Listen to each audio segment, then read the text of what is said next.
Dana's story. She's 39. Ask.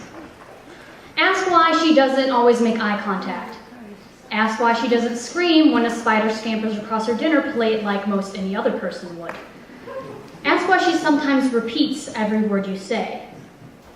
It's echolalia, in case you were curious. Please, don't just look at me and think, what's wrong with that child? I assure you, there's nothing wrong with her. Stella is the funniest, most interesting person I have ever met, and she's only 3 years old. Every single day with Stella is a joy, an adventure, and a challenge that I am eager to meet, but not a challenge in the way you might think. Each day I am faced with the task of expanding my own mind so that I can see the world around me in the way that she does. As just one example of the amazing ways my worldview has changed, Stella sees words as sounds, not individual letters with individual sounds like T-R-E-E, tree.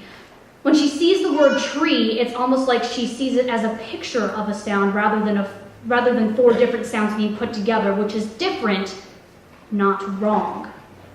Imagine a world where you are constantly being challenged to see the world through a child's eyes. I'll let you in on a secret. It's amazing. It's just one of the amazing things you see when you choose to look at autism as a difference rather than a disability. In recent years, people have really been emphasizing the importance of tolerance and acceptance when it comes to race, sexuality, and religion.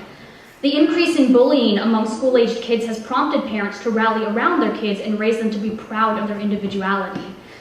But for some reason, developmental disorders have remained attached to their negative stigmas. Whose disorder is Stella's? Hers or ours?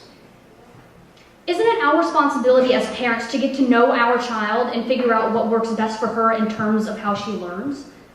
Author Paul Collins said, "Autists are the ultimate square pegs, and the problem with pounding a square peg into a round hole is not that the hammering is hard work, it's that you're destroying the peg."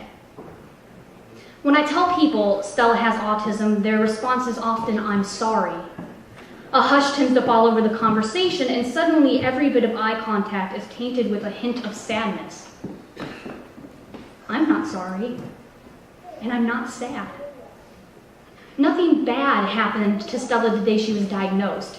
She remained the same as she had always been. I felt sad when I heard that my child may struggle, but my worry never came from a place of regret or bitterness towards autism. It was simply that I feared we wouldn't be able to understand each other. In the 7 months since her diagnosis, it has become apparent that while there are many things in the world neither of us will ever understand, we understand each other. What parent doesn't fear the struggles their child will face? I consider myself lucky to have a child with struggles that can be identified. I am grateful that we have proven ways to help her. What many people see on the outside as a struggle, I see as a blessing. My beautiful girl, whose everyday successes never go unnoticed. I've been given the opportunity to work with amazing professionals and that spend their entire day helping Stella communicate effectively and helping me understand her. Isn't that kind of a gift? Yes, there are trials that come with having a child with autism, but there are also amazing triumphs to celebrate. And we spend a lot of time celebrating Stella. Some days will be good and some days will be bad. It's a fact of life, not exclusive to autism. If I could make 3 wishes for Stella's future, it wouldn't be for a cure or a magic drug to take away her unique traits that come with her autism. My first wish would be for Stella to find her perfect stride marching to her own drummer. My second wish would be for people to express their curiosity with words rather than their sideways glances. And my third wish would, of course, be for more wishes. Stella is my child, and she should be known as a whole, unique, funny, fearless, beautiful child, and not a disability or disorder.